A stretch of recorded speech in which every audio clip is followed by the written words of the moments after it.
Welcome to Health Hour, a session for you by Black doctors, hosted by the Caribbean and African Health Network. Ever sat in a doctor's office thinking, they just don't get it? Or search for health advice online, but you can't understand it? Felt unheard? You're not alone, and you found your solution with Health Hour. Every Saturday at 11 a.m., this is your space where Caribbean and African healthcare professionals speak about health with a focus on Black people. We tackle the topics that keep you up at night: mental health, chronic conditions, preventive care, sexual health, men's health, women's health, heart disease, and much more. All with the cultural context that matters, because our Black doctors understand the unique challenges we face. Here is what you can expect: real talk from doctors who look like you and get it, lived experience testimonies, practical advice, illness prevention and management tips, and a space of understanding without judgment. You also get to ask questions. Your questions drive the conversation. Health Hour, where community meets Black health expertise.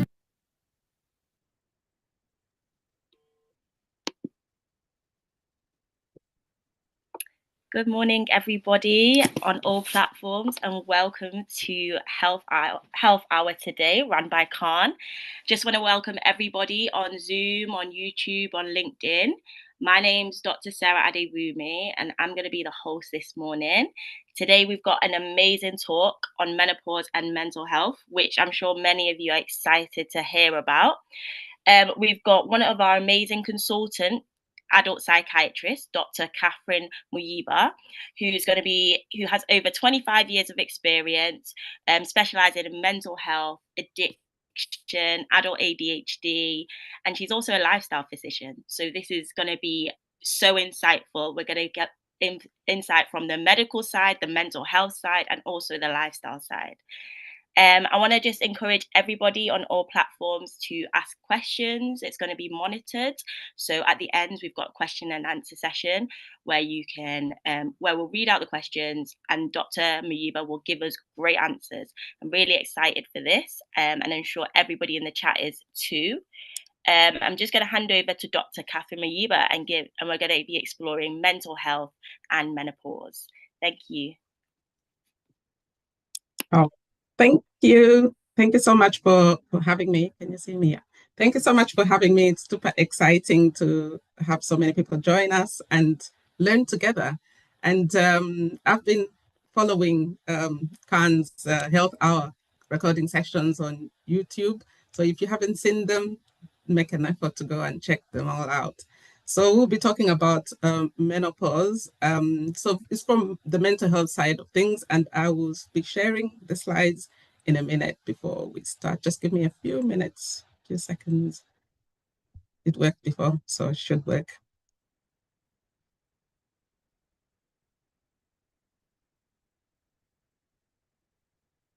Can people see that yet? No, present.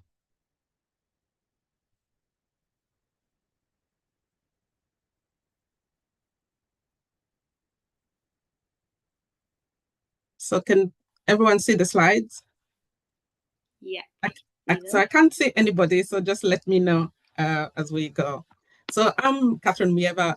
As you heard, I'm an addiction psychiatrist, but also do ADHD because of the link between the two, very close link, but also general mental health. So not everyone who I see has addiction problems, or they may have addiction without mental health problems, and that's fine.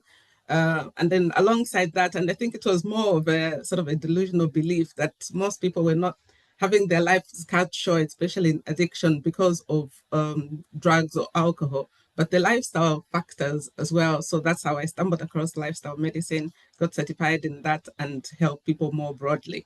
And not just helping people who have alcohol and drug problems or mental health problems, but the general population. We all need to understand how lifestyle medicine works, just so that we can lead those vibrant and fruitful lives and avoid ending up in my addictions clinic, so to speak. But if you need to, by all means, you need to be there. Okay, so It's really funny how, during the time we're growing up, especially women who are here, you probably remember those health classes and books, awkward conversations when we were attaining puberty or when we we're about to attain puberty. But then with menopause, there was just silence, silence. Nobody sort of told us, well, at least at the time, but now the conversations are happening more and more. But that silence, no framework, no grace, just get on with it. And I don't even know how our mothers really coped. At least now we have some information. And both of them, when you really look at it, are like hormonal earthquakes. And one was given more time and knowledge, but the other not less so, and especially around the cultural side of things. So if we think about as the starting point, and then let's move on to the next. And what's actually happening is not just the small issue that's happening in the brains, it's a proper rewiring. All sorts of things are going on in the brain, major biological, neurological, and societal change that's going on. So never think it's just a small plan line issue that we can deal with it quickly. It's a major thing that's going on. And the more we understand that, especially the men in the house, the more we understand that, the better it is to see what we can do about it, and so on. So in terms of the struggles that women face, the transition, the change, many of the times it gets us off guard. It's more than just hot flashes that are going on. It's more than just, the lived experiences that people talk about, the kind of problems that we face. And then also it's that sense of loss, when you're getting to that stage in your life, you're losing your ability to have future children. It's just a time of the life where all sorts of things are going on. It's more than just a transition, and it totally gets us off guard. And before we go to the science bit, I want us to just think about the hormonal side of things. And I won't go into a lot of detail about the hormonal health, because there's a wonderful presentation on YouTube on Khan. I think it was about 3 months ago by Dr. Inutu, where she talked about women's hormonal health. So if you haven't watched it, you should go and watch it. You find it really insightful and helpful, not just talking about menopause, but also, from puberty all the way to premenstrual tension and so on. So just how the hormones play and the impact that it has, especially menopause and physical health and psychological health. There was a really good Q&A there. So I would encourage you to watch it to get a better understanding. So this slide is probably one of the busiest and also the only one which will have too many science things. But I just thought to help us understand what actually is happening in the brain and impact it's having on our mental health. If you think the two hormones, estrogen and progesterone. So estrogen helps with neural plasticity. It's a buzzword you hear a lot now being talked about. But in a nutshell, it's just basically neuroplasticity, about our ability for the brain to adapt, to rewire, to change. And it's very much based on our experiences, very much on the things that we focus on in terms of thinking. But estrogen helps us with that. So if we going through some challenges, estrogen helps us adapt. And then also boosts serotonin and the dopamine, the kind of the feel-good hormones, the hormones that help us feel better in our mood and encourage us to have motivation. Progesterone, on the other hand, works on those kind of receptors that bring about a calming influence on us. There are certain medications that work on those receptors and help relax us, but that's a natural relaxant, so to speak. But when perimenopause sets in, both just swing wildly all over the place. And the best way to describe that is that seesaw that's going on. So 1 minute you feel you can't adapt to anything. Next minute you feel your mood is really down, can't do anything, feel depressed, feeling anxious. Next minute the things that you would normally just get up and do, really struggling with motivation. That meeting deadlines have become such a chore. It's much more harder and so on.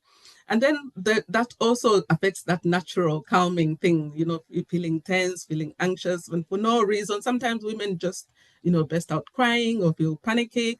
for no apparent reason, but it's because of the brain and what's going on with the effects, the impact of the up and down hormones in all sorts of places. So I just thought to set that off to help us understand what's actually happening in the brain, and recognizing that this is a brain issue. It's not that because we're becoming daft or becoming, like you're no longer who you are. That's what it feels like. That's the reality. But it's because all that is happening in the brain.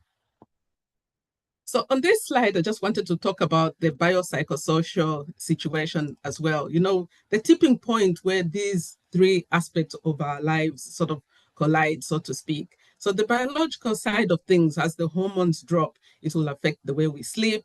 It will affect, our heart health. Again, Dr. Inotu talked a lot about the increase in cortisol, the increase in heart disease, the increase in, the effect of insulin on our bodies. The effect on our bodies. So these changes in hormones are not just affecting, the periods and stopping the periods and so on, but it's affecting the overall body, and the impact can be felt. And yes, lots of fast put on a lot of weight, which is much harder to lose. Whereas when we're younger, it was easy to just go to Weight Watchers, and within 3 months, you're back to your goal weight. But over this period, it's become so much harder. Then the next bit is the psychology. And this is where, the shifting in the identity, sometimes some people are afraid of aging. So it just demonstrates the reality of what's happening. And where you feel like, oh no, I'm still 21 or I'm still 30, the hormones are demonstrating the reality of what's actually happening. But again, grace and wisdom, we're becoming wiser. So sometimes that also plays on our minds. And then next is the social side of things. And this is where perhaps our career is peaking.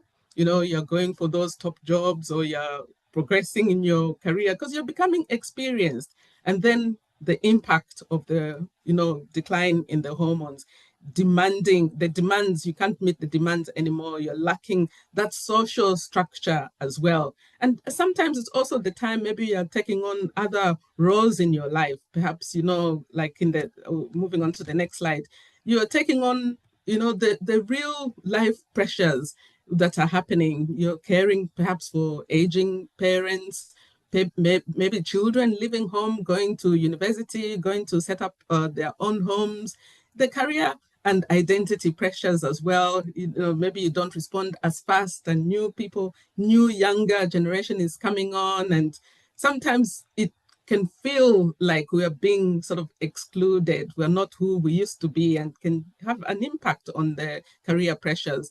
And then everyone's talking about the different generations that are coming up, the culture, very different perhaps from the way that we are or the way that we were raised. And sometimes it can be really difficult to integrate, and make it difficult because all the other things that are going on as regards our biology.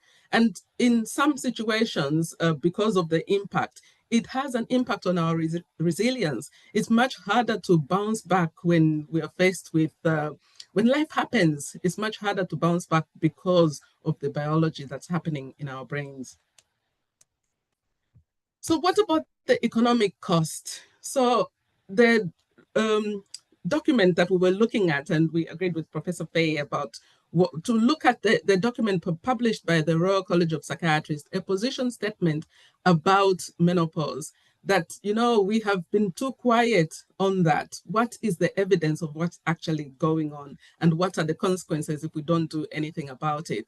And some of that data, which was published in there, was quite starking. 900,000 women have left work because of menopause symptoms, because it's just become too difficult to manage the motivation, the depression, the inconsistent, you don't know how you turn up that day. You don't know how you wake up that day. So all that reality forcing women to walk out of jobs where perhaps they were ready to be promoted to, they were ready to take on new organizations, because of the unmanaged, and I will have to say this again, unmanaged menopausal symptoms, because later we'll talk about some light at the end of the tunnel. And then 30,000 pounds cost per departure. So when an employee leaves, the employers average costs is about 30,000 to replace them. I can speak from sort of working in health. When somebody leaves, we don't just wait until we employ. We have to find a replacement, maybe a locum doctor, a locum nurse, or somebody else to fill that void. And they are usually more expensive. So it's costing the employer whenever we don't manage the perimenopause, menopause side of things, so that people are walking out of work, or even just the lost days in sickness. 14 million lost days every year on the UK's economy. And yes, a lot of times we work for organizations, we work for the NHS, but some of these are your own businesses. You're having to think about the people that you employ having to be taking time off because of unmanaged menopausal symptoms. And the data showed that the NHS is the highest hit because a lot of women over 50 work in the health sector. And just looking at that window of vulnerability, looking at the biological data behind the change, this is where now we look into the mental health side of things. The biological data shows that 112% increase in the risk of developing bipolar disorder, or it being difficult to manage because over the perimenopausal menopausal period. And also a 30% increase in the incidence of depression, major depression. So perhaps maybe somebody's never suffered with depression, but during that period, because of the vulnerability, that window of vulnerability, they develop a major depressive illness. And then we have seen data again that the antidepressants are prescribed the most between 50 to 59 years old in women. So that's a significant demographic factor. This is again the time, where people are undergoing menopause or going through menopause.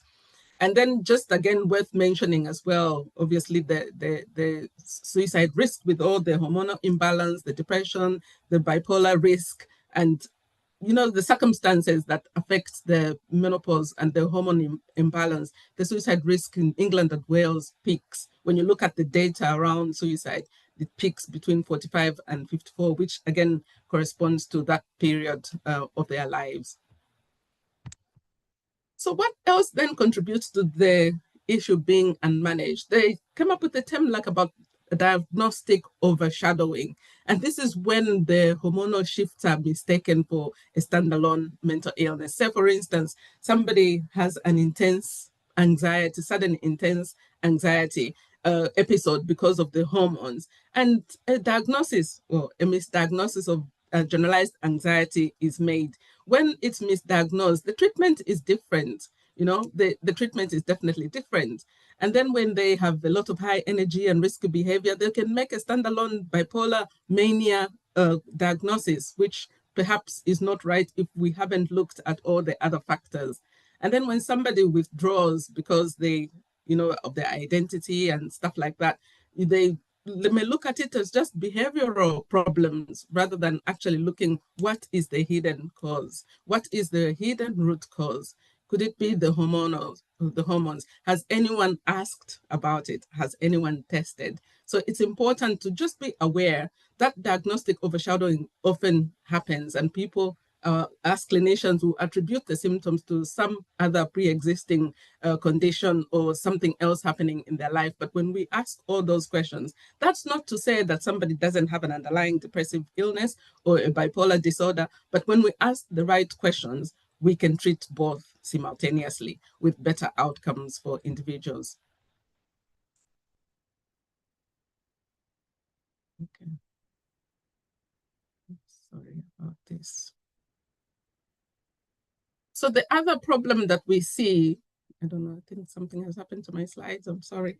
The other problem that we see is that medicine is in silos. When we look at psychiatry and we look at gynecology, the two services are not talking. So the plan is there's no connection between integrated the endocrine system, the neuroendocrine system, where we can look at what's happening in the woman's brain, and also the cross-specialty communication that is lacking. What the Royal College is advocating for whole person pathways. If I'm experiencing menopausal symptoms, and also experiencing anxiety symptoms, the two specialties should be able to communicate and understand what's happening. And then we have the system again, where the system fails marginalized people. For example, the neurodivergent women, particularly with ADHD or autism, they normally suffer more symptoms because they no longer can mask their ADHD or autism symptoms because of the hormones, going down, the impact on motivation, impact on dopamine, and it has a significant impact on them.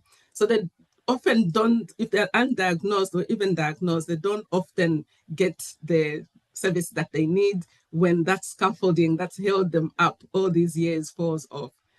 Equally with people with learning disability, intellectual disabilities, when they reach that level of menopause, it can be expressed through different ways. Perhaps maybe they get more anxious, or maybe behavioral symptoms are worse off, and often they'll be treated with things like antipsychotic medication, which is not often the right thing and possibly not always considered for HRT.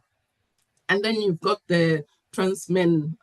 So these are people who were born male and then transitioned to female. So they are missed out in those conversations about menopause because outwardly they now look like men. And when they are presenting with these symptoms, because they still have the internal organs which are affected by estrogen and progesterone. The same thing with the non-binary who have made a decision not to choose their gender in the male-female characteristics. So the other thing that's missing, especially in sort of a marginalized community like ourselves, is that relational safety. And what does it mean? When we cannot build trust in the care system, that perhaps we would not be listened to as deeply as we would want, and the services probably don't adapt to our own lived reality. So without that, we find that a lot of times people disengage. They disengage from services where they perceive that they are not understood. And I see this as well in the addiction services. It's underrepresented, for the marginalized communities, the certain ethnic minority groups. There is underrepresentation in there. That's not to say that people are not using substances. That's not to say that people are not undergoing menopause or perimenopause, but they then disengage, they stop seeking help, and they suffer alone in silence and completely leave the whole system.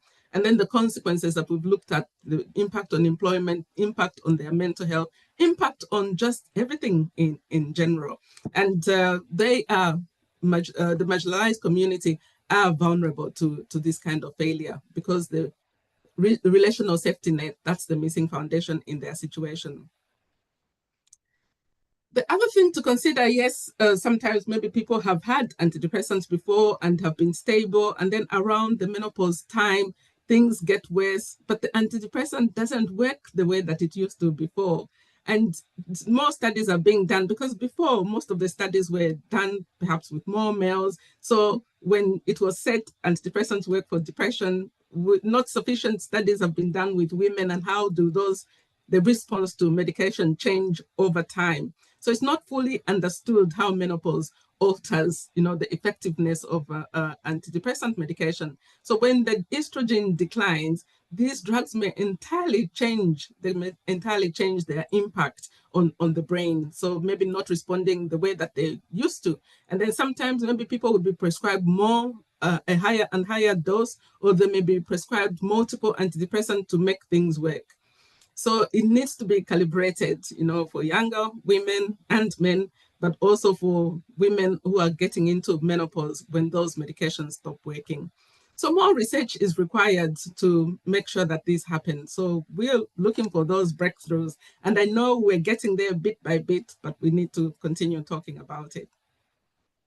And what does a new standard of care look like? And this is what the Royal College is pushing about the integrated care. Really important that we coordinate what's happening in primary care with the GPs, what's happening with the gynecologists, what's happening with the psychiatrists. And when we are all talking from the same hymn sheet, so to speak, the community gets the best care. And it's everyone's business, because I may go to the eye specialist and maybe complain about certain symptoms. The eye doctor should be able to recognize something and then maybe ask those curious questions, or equally put a note to the GP that they suspect that you may be going through this. And the same thing if the GP sees me, or the eye doctor or the cardiologist sees me and notice that maybe my mood is lower than normal. They've been managing my hypertension for many years and it's just going up and up unexplained. What else could be happening? Again, asking those curious questions and jotting a line for the GP to have a look. So NICE makes it very clear. The guidance is clear.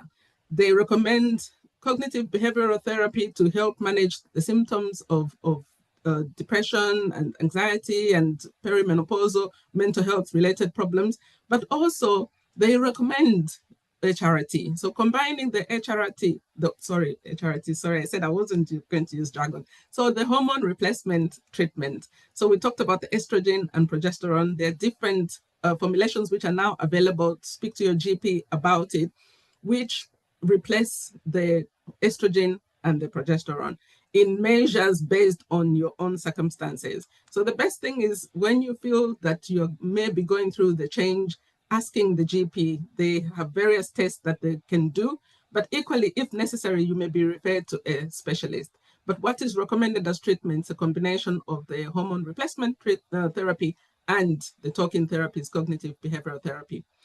And I know that sometimes, especially like in our communities, we're not very happy about taking tablets, and I totally understand that.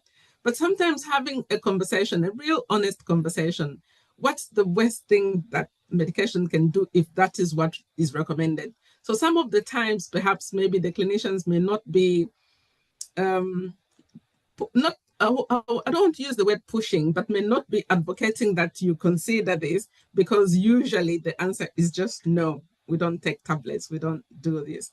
But I think it's worth giving it a go. And I can talk about a lot of conditions that I have treated or seen people, like if people don't want to consider medication, have a time when you say, by this time, if things don't get better, then I'll consider that.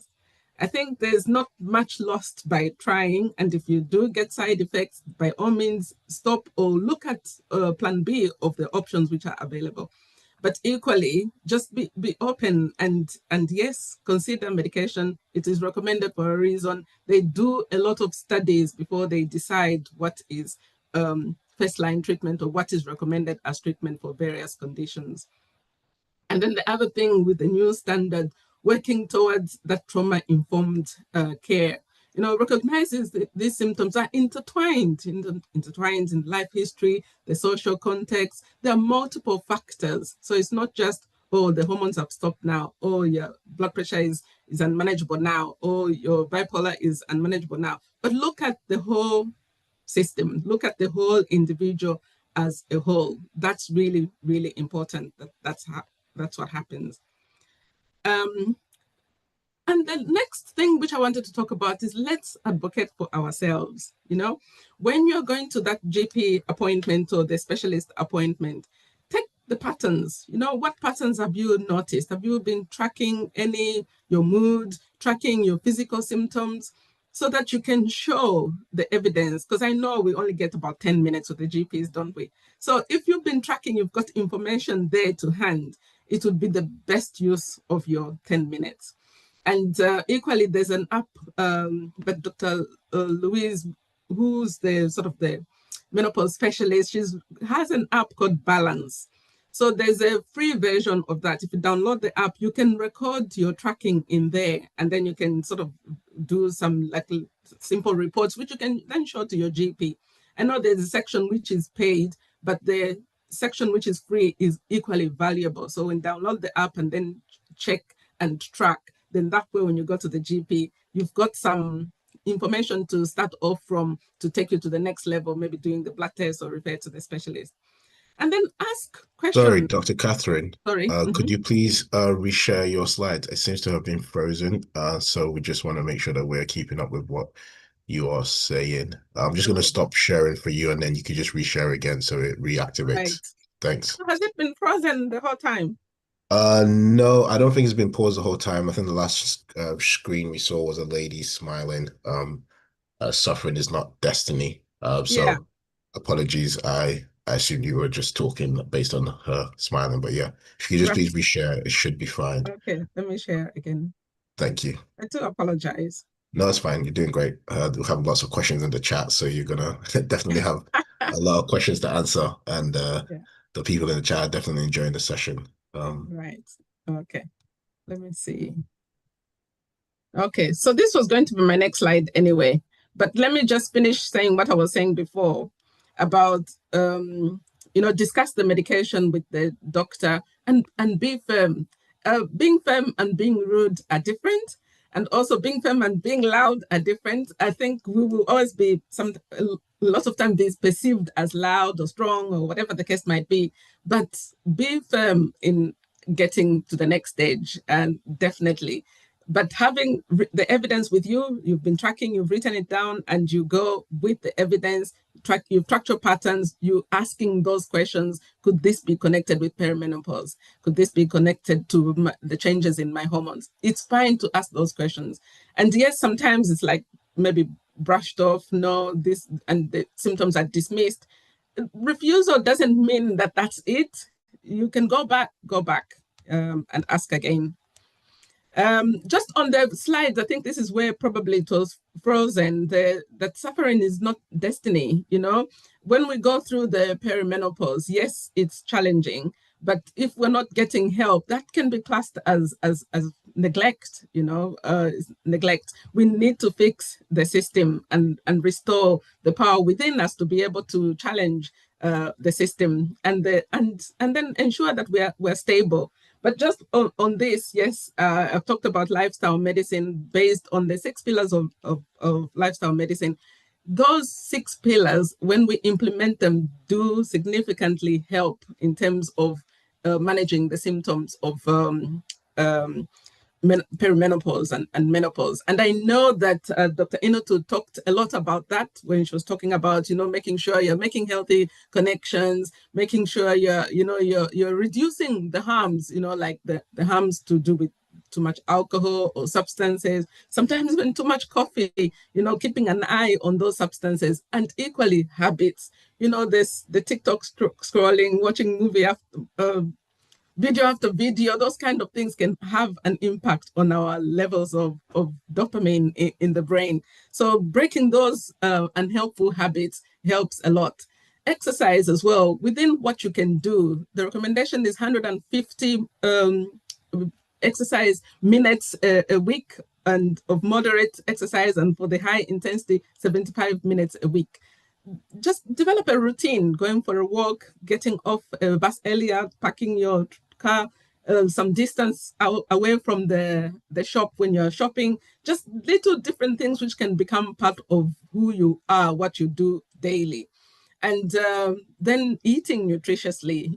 There's food for the brain, whole meal foods, avoiding too many, the foods that release oxygen really fast, some white rice, focus on the whole meal foods, the pulses, things that nourish the brain and increases the protein that is then produced in the brain to help with the menopausal symptoms.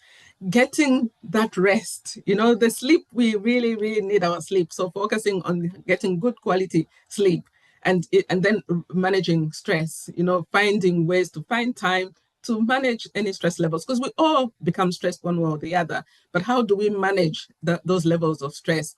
And I'll share my social platforms where I talk about something that you can do every day. So on Monday is Meetup Monday. Find people that you can meet up, whether by phone or have a cup of coffee with them, but connect with somebody. On Tuesday is the Transformation Tuesday. And that's where you're looking, what unhelpful habits can I change? Whether it's maybe cutting that extra cup of coffee, or that sort of thing. Any transformation that you can put every Tuesday, do something, and these things stack up.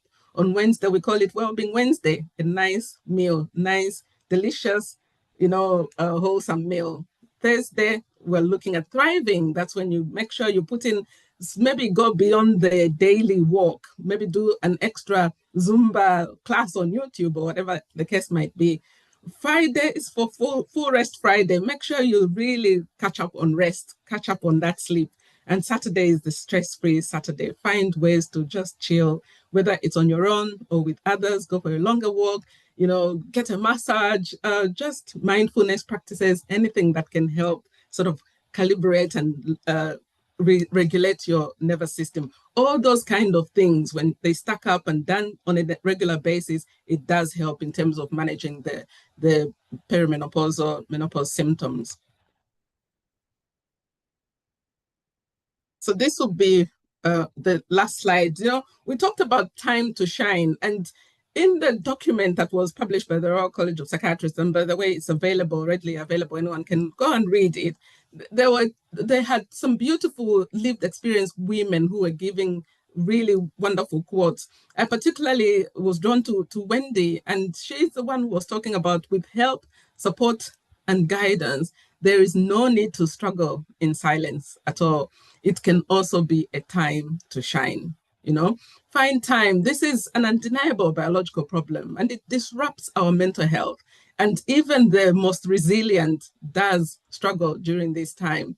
But it's never a permanent decline. It does get better, and with the right support, going to talk to the doctor, being firm, asking those questions, doing your part by tracking and taking the evidence. Even in the workplace, asking for flexibility, reasonable adjustments. And yes, we are all a team here. Personal advocacy helps a lot in those networks. The fog does lift. The fog does lift. It's a transition, yes, but it's also, we're growing up, we're becoming wiser. We also know our boundaries, whether it's at work or home, anywhere. We can maintain those healthy boundaries to make sure that we're putting in that self-care, and then we are growing together. So it is also a time to shine. Thank you. I'll stop sharing. Thank you, Dr. Muyeba, for that talk. It was definitely great to see you empowering people, and the different methods that you've given us to take control of our own health and menopause symptoms, perimenopausal symptoms is great. We do have lots of questions in the chat, and you've got lots of love hearts and claps all around. So thank you so much. I'll go on to the questions that we've got in the chat at the moment. So our first question here, got loads of rounds of applause for you, Dr. Muyeba. Oh. Thank you so much. Thank you. What Proportion of people experience those symptoms? I think this isn't related to menopausal symptoms in general. Yeah. The literature and documented in that article, 80% of women who experience them, and it can range from a few years for the lucky ones, but can go on for 10 years.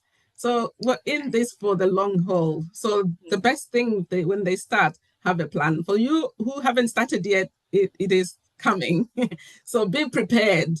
And for those who are going through it, you don't have to suffer in silence. There is help available, and speak to your doctor. I love that. Don't need to suffer in silence. I love that. We've got a question from someone who's listening from Wolverhampton. How do you know if you have the balance right between estrogen and progesterone intake, as well as with all the changes happening? How do you know how you should feel, and what happens if the balance isn't right? Yeah. So is that when you're starting to develop perimenopause? Yeah. Yeah, I think that's what they're alluding to. Yeah. So I think the best way to know in terms of the balance would be through the blood test, which the GP would do. When you start having symptoms, go to that balance app and start tracking and see a pattern. So some people, maybe the period will stop, but for others, it can be on and off for a number of years. Some people, it doesn't even stop.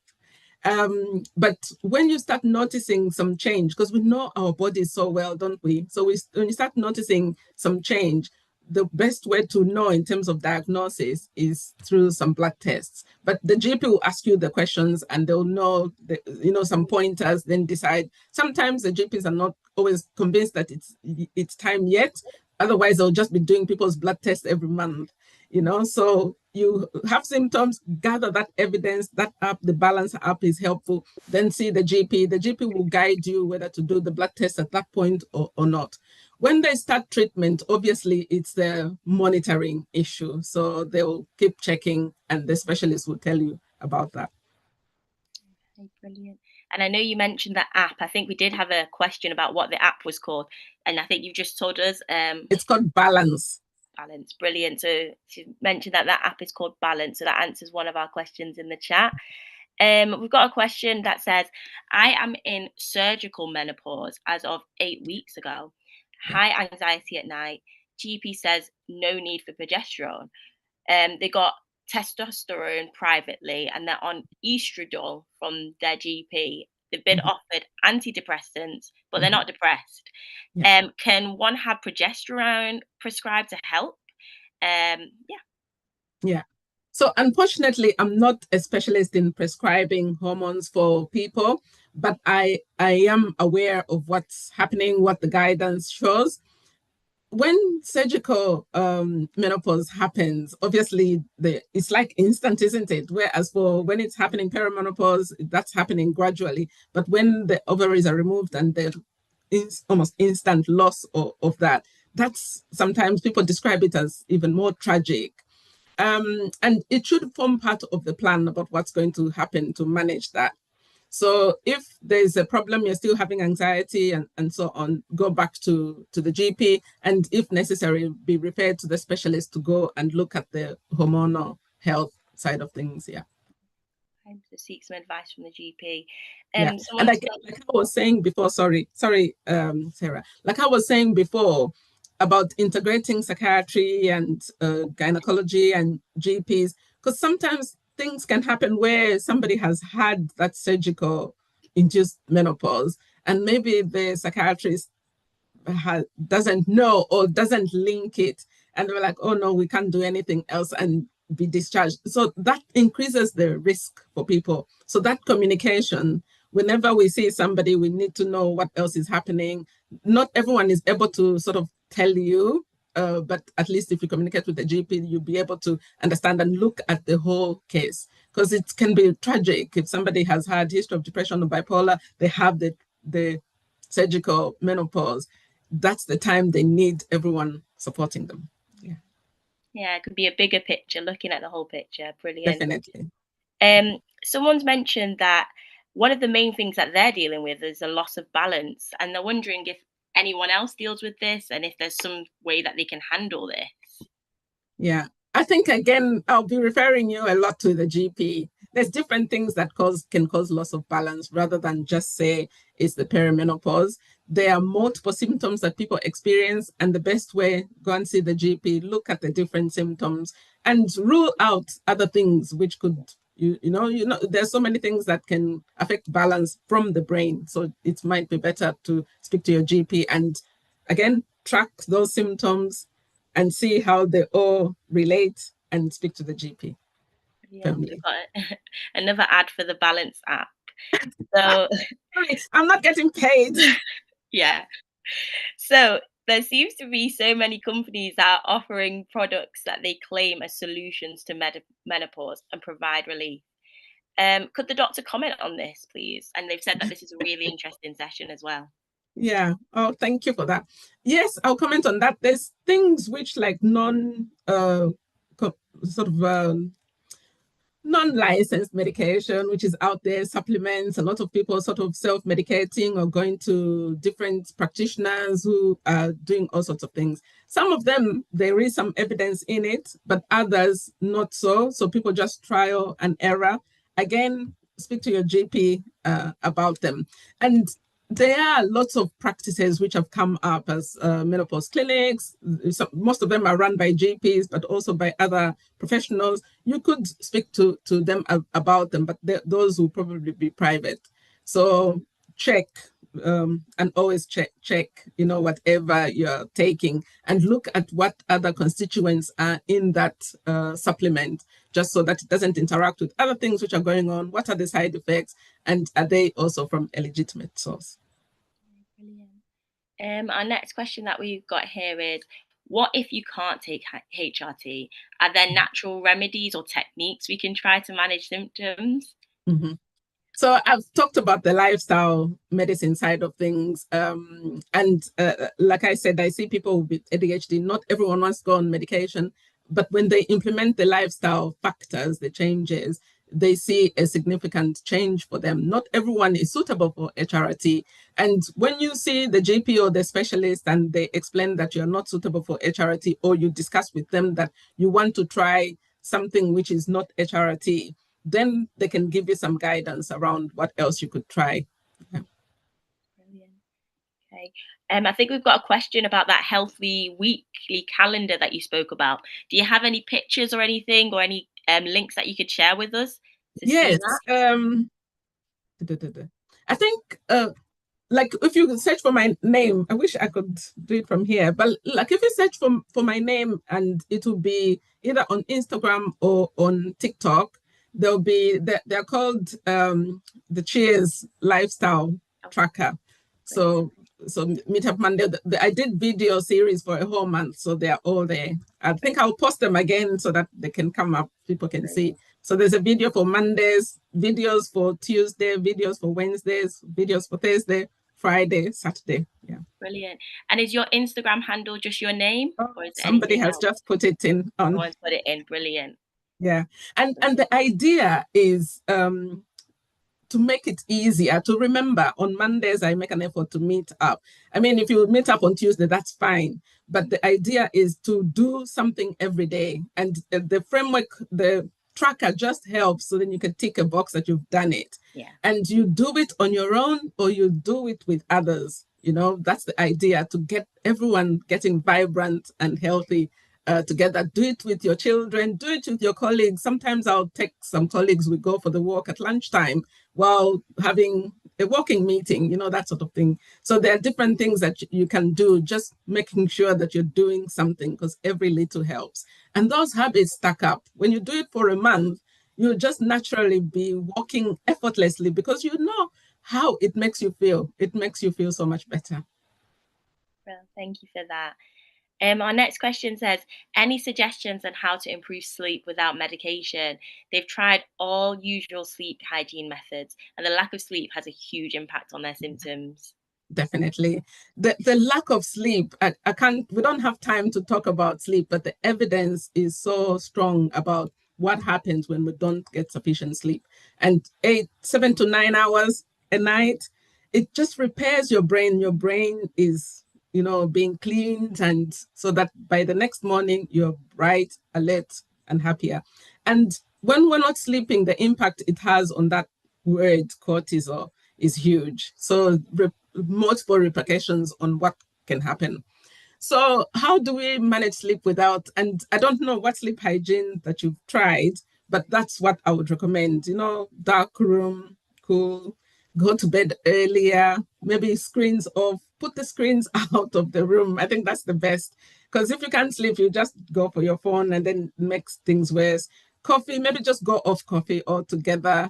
And sometimes it could be that your mood is affected. There's something that you are worried about. Just take time to really reflect and pause and think, what's going on in my life? How am I? How am I doing in my spiritual walk, in my physical health, in my social circumstances, in my relational health? How am I doing financially? Because there could be points that you can find which maybe perhaps things are not helping.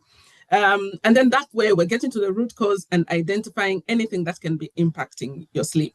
And then from there, problem solve as required. Then other things that can help in terms alongside the sleep hygiene, people find white noise helpful. If I'm not sleeping for whatever reason, I just play sound of rain.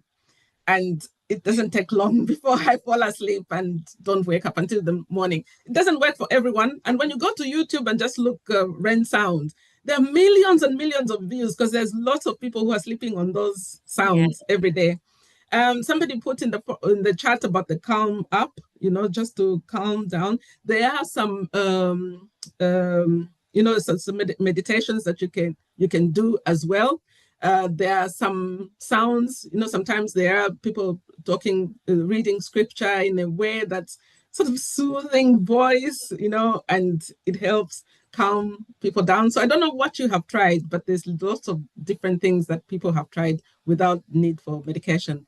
But if you're not sleeping days and days on end, again, coming back to the medication side of things, talk to your GP. It might be a short-term medication can help reset the situation and then get back to a normal sleep cycle. Yeah, brilliant. Brilliant. We've got a question that says, what age can one start premenopausal symptoms? Yeah. Again, it varies. Some people start that quite early, really, really early. And I think Dr. Inoto touched on that. There are some who haven't started in their 50s, but some people can start. Maybe the youngest I've heard, obviously, the symptoms initially will be dismissed because you haven't got to that bracket. So by the time it's confirmed, I think the GP might not be jumping to the idea of checking your blood straight away. You may have to go private if you're starting early. But I've heard of somebody in their 30s or early 30s that's happened. Obviously, there's a surgical one that can happen, but then could it be non-surgical, but something is happening to your hormones? So as young as in the 30s. What about those who have isolated themselves due to anxiety? How can they get help? Yeah, I think social isolation is one thing, isn't it? And that's why on the lifestyle medicine 6 pillars, one of them is about connection, because there's evidence that when we connect in a healthy way, it impacts our well-being significantly. There's been some studies which have been done in Harvard about a group of students who connected for years and years, and they found, as they did the research and following them up after years, that the thing that was impacting their well-being and longevity was the connection. It had the best links for good health and happiness than money or jobs or grandchildren or whatever the case might be. So it's really, really important to connect. But how can we deal with that? I know that sometimes people can be isolated and they're on their own, but oftentimes they might be a family member. So let's look out for each other. How is Jane doing? How's Kasha doing? Look out for each other. And yes, it's really difficult for them to access help. Advocates make a huge difference. And sometimes people don't want to seek help, and we have to be gentle with them and the hand holding, go with them, talk and help them take that move.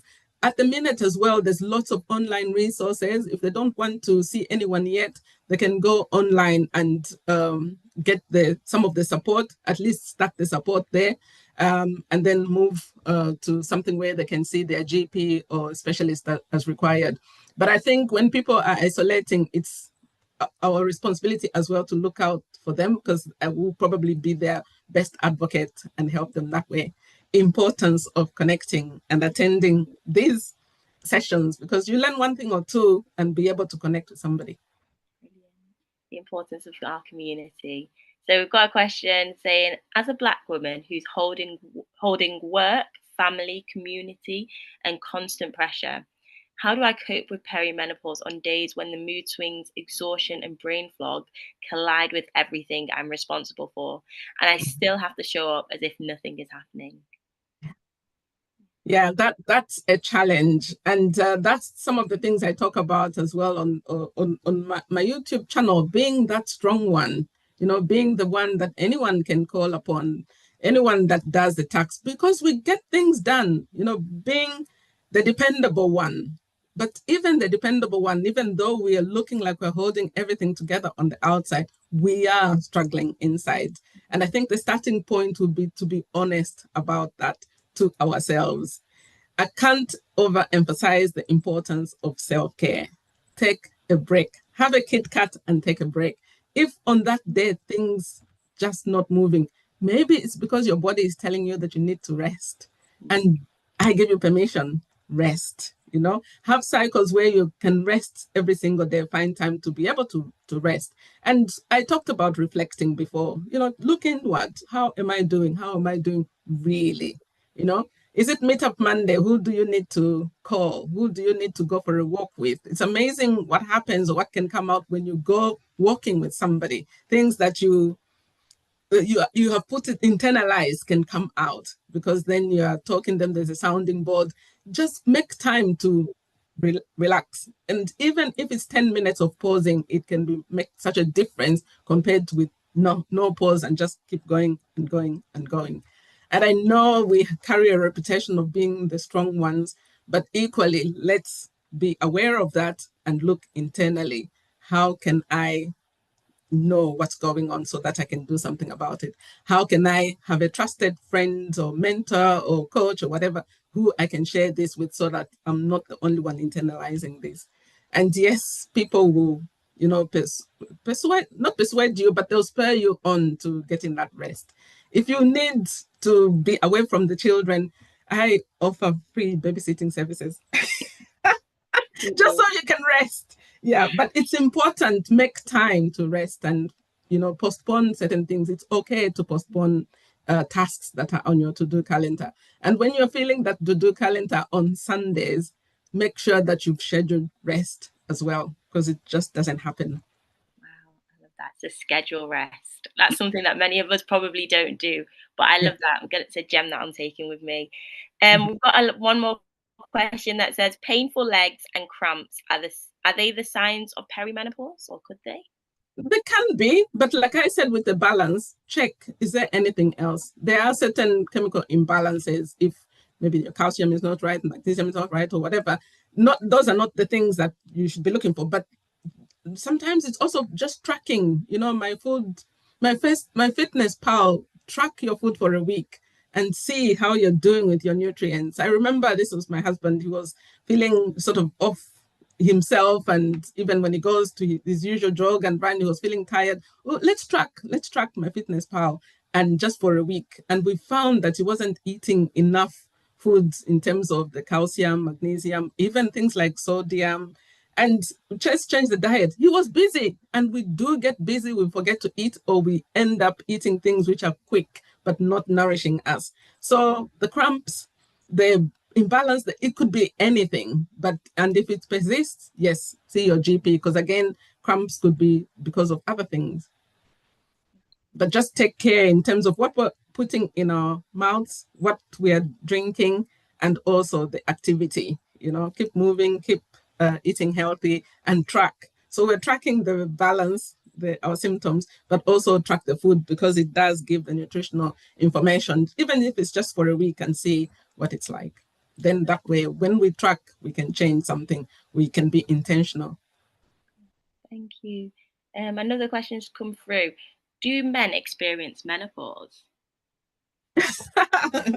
I think there's some phenomenon about what men go through, and certainly not the topic for today, but there's some phenomenon in terms of changes of their hormones as well. We don't call it menopause. We'll stick menopause to women.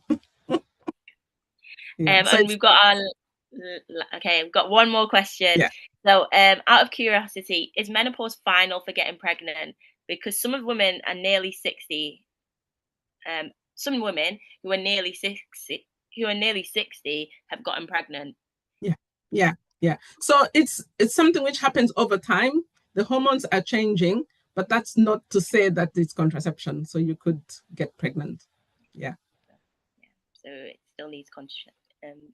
Still could get pregnant. Okay, so we'll wrap up there, and I'm going to hand over to Tumi. Thank you, Dr. Muyeba, for an amazing, insightful talk. We've got loads of amazing comments in the chat, so you can take a look over there. I'll hand over to Tumi. Yeah, I do apologize that you didn't see all the slides. I'm sorry about that. I don't know what happened. I think we did see quite a lot of them, most of them. All right. Yeah. Okay. Thank you, Sarah. Great hosting. All right. Thank you, Dr. Catherine Muyeba, and also thank you, Sarah, as well. I'm sure that we've all learned a lot from there. I know that I've learned a lot as well. I like to think of myself as a young guy, but I'm learning some things, some keywords. I know my mom has been mentioning some of these things as well. So yeah, it's something that I can just understand as well, and hopefully everybody else has got what they needed as well. Okay, so let me share my screen. Let me. Oh, did I stop sharing? Yeah, I did. Yeah. Sorry. Can you see my screen? Please tell me if you can see it. Yeah, we can. All right. Yeah. So, so thank you for joining Health Hour. So these are some of the upcoming events that we have for Health Hour as well. So we have menstrual health. So understanding your cycle, owning your health. So that's going to be on Saturday, 18th of April, 2026, from 11 a.m. like it was today. So the guest speaker is going to be Dr. Karen Joash.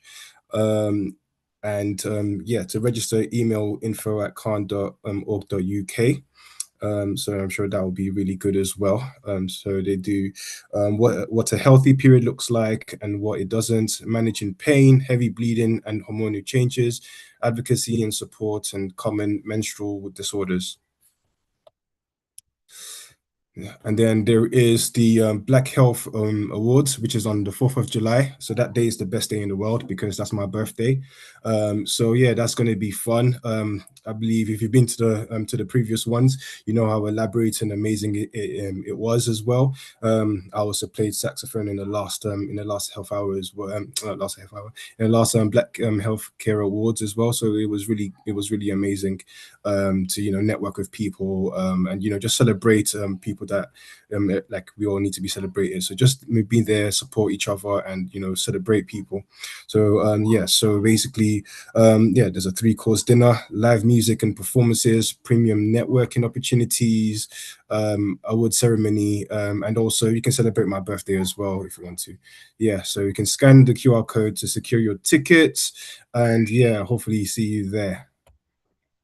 So that is going to be, it's a black tie event. So join us is in the evening, and we'll keep on promoting it as we're getting closer to the time.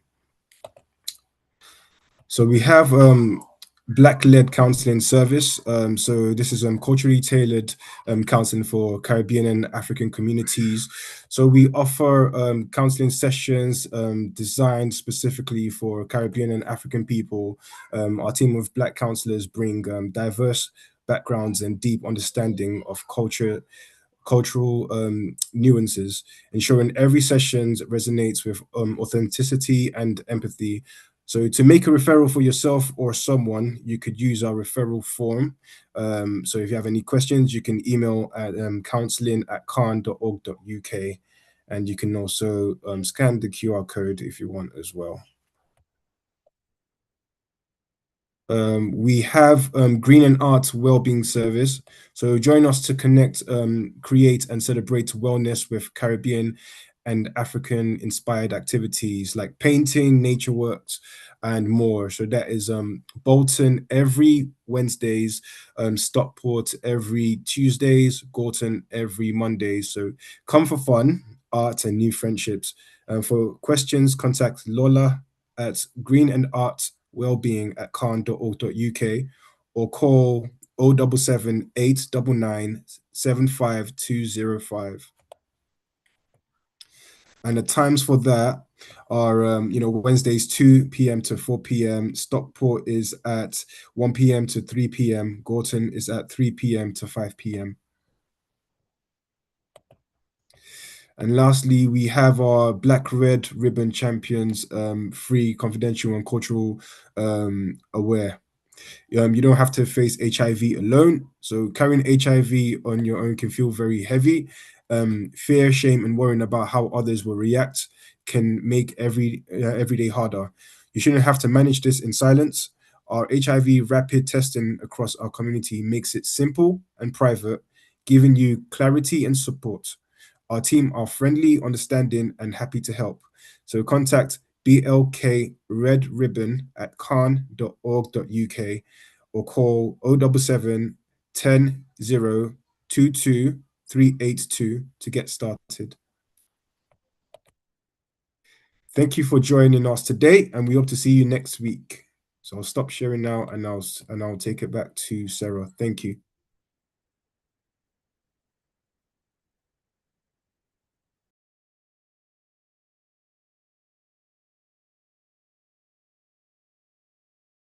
today. Whether you joined us on Zoom, Facebook, LinkedIn, or YouTube, thank you for making the Health Hour part of your Saturday. We hope today's session gave you the right dose of health wisdom that you can share with your friends and family. When we share knowledge, we strengthen our entire community. Mark your calendar. Next Saturday, same time. Got a topic in mind? We want to hear from you.